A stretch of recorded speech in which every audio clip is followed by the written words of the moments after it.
நாமக்கல் நகரின் சிறந்த autonomous engineering college Selvam college of technology.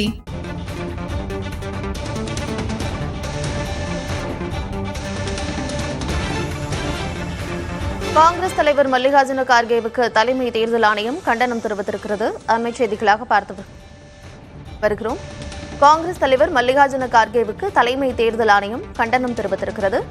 விவரங்களுடன் இணைந்திருக்கிறார் செய்தியாளர் கணபதி. அவரோடு பேசலாம். கணபதி, தேர்தல் ஆணையம் சொல்லியிருக்கிற கண்டனத்தில் என்னென்ன விஷயங்கள் எல்லாம் குறிப்பிட்டு சொல்லியிருக்கிறாங்க? காங்கிரஸ் கட்சியின் தேசிய தலைவரான மல்லிகார்ஜுன் கர்கே சமீபத்திலே இந்தியா கூட்டணி தலைவர்களுக்கு ஒரு கடிதம் எழுதியிருந்தார்.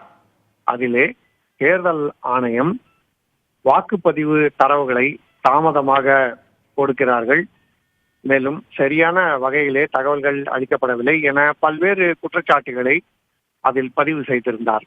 இத்தகைய குற்றச்சாட்டுகளுக்கு எந்த விதமான ஆதாரமும் இல்லை எனவும், இப்படி ஆதாரமற்ற குற்றச்சாட்டுகளை தேர்தல் ஆணையத்தின் மீது சுமத்துவதன் மூலமாக தேர்தல் நடவடிக்கைக்கு எதிராக மல்லிகார்ஜுன் கர்கே செயல்படுகிறார் எனவும் தேர்தல் ஆணையம் அவருக்கு கண்டனம் தெரிவித்துள்ளது.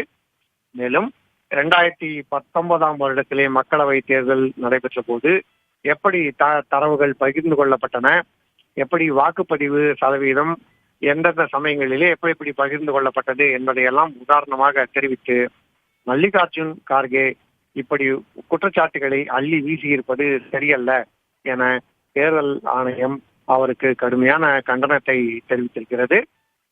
இந்தியா கூட்டணி தலைவர்களுக்கு அவர் எழுதிய கடிதத்துக்கு தேர்தல் ஆணையம் பதிலடி கொடுத்து அதில் உள்ள குற்றச்சாட்டுகள் எதுவுமே ஆதாரம் கொண்டவை அல்ல எனவும், ஆதாரமற்ற குற்றச்சாட்டுகளின் மூலம் தேர்தலின் உண்மைத்தன்மையை கேள்விக்குறியாக்க மல்லிகார்ஜுன் கர்கே முயற்சிக்கிறார் எனவும் தேர்தல் ஆணையம் அவருக்கு கடுமையான கண்டனம் தெரிவித்திருக்கிறது.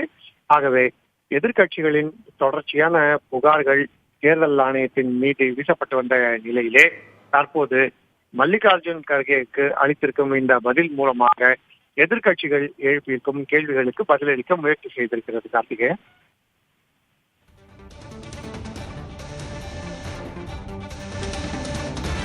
காங்கிரஸ் தலைவர் மல்லிகார்ஜுன கார்கே எதிர்க்கட்சி தலைவர்களுக்கு எழுதின கடிதத்துல என்னென்ன குற்றச்சாட்டுகள் எல்லாம் விவரிச்சு எழுதியிருக்கிறாரு புரிதலுக்காக?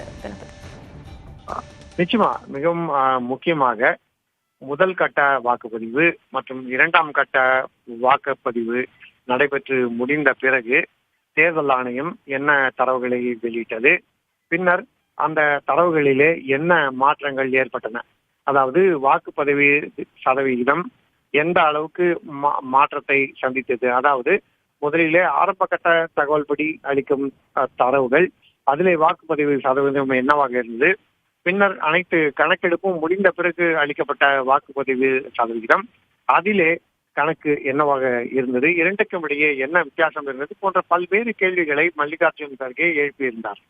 ஆகவே இது தேர்தல் ஆணையத்தின் தேர்தல் நடவடிக்கைகளை கேள்விக்குறியாக்குகிறது போன்ற குற்றச்சாட்டை அவர் முன்வைத்திருந்தார். சரியான முறையிலே தான் தேர்தல் நடைபெறுகிறதா என்ற கேள்வியே இது எழுப்பியிருப்பதாக தேர்தல் ஆணையம் கருதுகிறது. அதைத்தான் தன்னுடைய கடிதத்திலும் குறிப்பிட்டிருக்கிறது.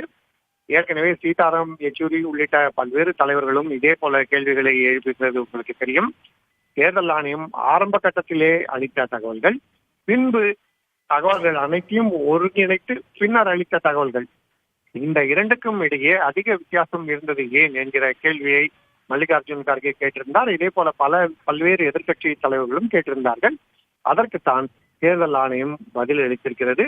அதாவது ஓட்டர் டர்ன் அவுட் டேட்டா என்கிற மிகவும் முக்கியமான வாக்குப்பதிவு சதவீதம் போன்ற விவரங்களிலே நாங்கள் எந்த விதமான குளறுபடியும் செய்யவில்லை எனவும், எப்போதும் போலத்தான் இந்த தகவல்கள் வெளியிடப்படுகின்றன, இதிலே தாமதங்கள் ஏதும் இல்லை எனவும் தேர்தல் ஆணையம் வலியுறுத்தியிருக்கிறது. ஆகவேதான் தாமதம் வாக்குப்பதிவு சதவீதங்களிலே ஆரம்பகட்ட தகவல்களுக்கும் பிந்தைய தகவல்களுக்கும் இடையே உள்ள வித்தியாசம் போன்றவற்றை மல்லிகார்ஜுன் கார்கே சுட்டிக்காட்டியிருப்பது ஆதாரமற்ற செயல் எனவும், தேர்தலை கேள்விக்குறியாக்கும் செயலாக இதில் அவர் ஈடுபட்டிருக்கிறார் எனவும் அவருக்கு தேர்தல் ஆணையம் கடும் கண்டனம் தெரிவித்திருக்கிறது. கார்த்திகா, தேர்தல் நடைபெறும் சூழலில் ஆதாரமற்ற குற்றச்சாட்டுகளை கூறுவது தேர்தல் நடவடிக்கைகளில் பாதிப்பை ஏற்படுத்தும் என்று தலைமை தேர்தல் ஆணையம் அந்த கண்டன அறிக்கையில் தெரிவித்திருக்கிறது. தற்போதைய விவரங்களுக்கு நன்றி கணபதி. நாமக்கல் நகரின் சிறந்த autonomous engineering college Selvam college of technology.